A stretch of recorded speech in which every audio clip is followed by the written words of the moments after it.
To my vlog. Ayan, bibake tayo ng isda na talakito.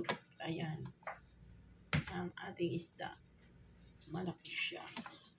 Ayan, magiging natin Chinese.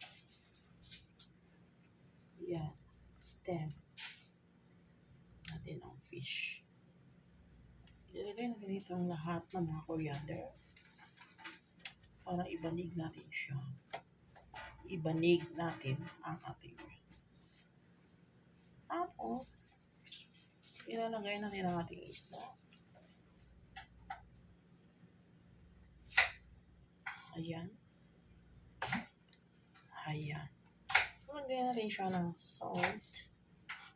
Salt. Ayan. As in, salt.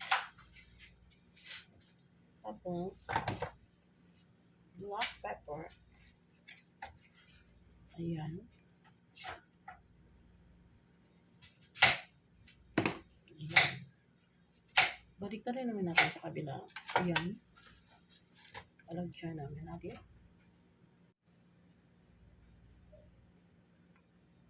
Kaya dalawahin na natin. Ayan. Tapos,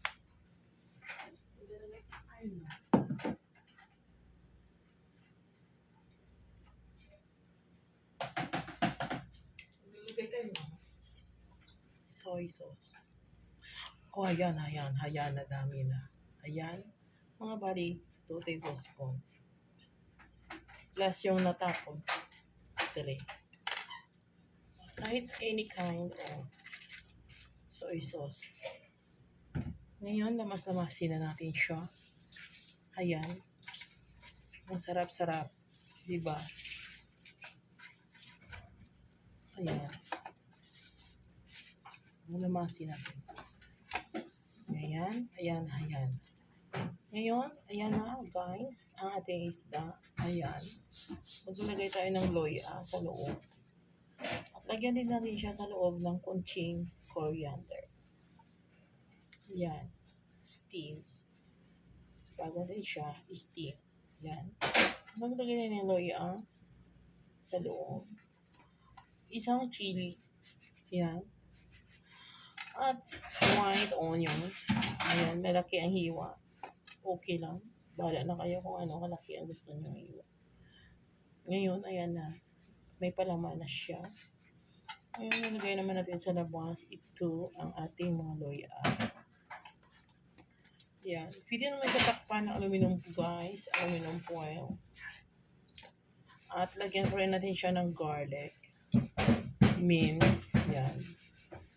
At pwede naman lagyan ng carrots. Pero kung wala carrots, okay lang. Katulad namin kasi wala kaming carrots. Ayan. So, ngayon, meron pa lang. Hindi lang pala nabalatan. So, reinforce ang carrots. Dagdag natin tich. Diba guys, yan. Balik na rin muna natin guys, yan. Para as in, malamas-lamas siya. Yan. Kung mayroon kayo guys, canlad o lemongrass, pwede din siya malagyan ng lemongrass sa loob ng kanyang chana. Ayan na. Ayan na guys. Pagkatapos dito guys, ayan, mas marami, mas masarap. Diba?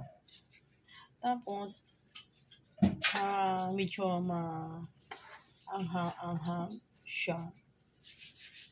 Ayan, lagyan pa natin more sa loob. Yan. Ngayon guys, ang gagawin natin, maglalagay tayo ng, ayan, green chili. Ayan. Kung gusto niyo mas maanghang, pwede naman siya putulin. Ayan. Ayan, pipigaan na natin ng lemon. Ayan. 2 lemon, okay na siya. Ayan. Diba? Ayan na guys. Ngayon, ready to bake na siya. Ayan, pwede na tayong kumain. Ayan, nating steam fish. Ayan. Pwede na tayong kumain. Pagkatapos natin magluto in one. Ayan. Diba guys? Ayan. Masarap talaga. Ayan, lamas-lamas natin. Ayan, steam natin. Ang alam niyo ba guys, ang sarap nito kapag yan na guys. Ating talakito na steam fish. Let's go eat na guys. Ayan. Ayan, gin-bake lang yan. Ayan. Thank you for watching.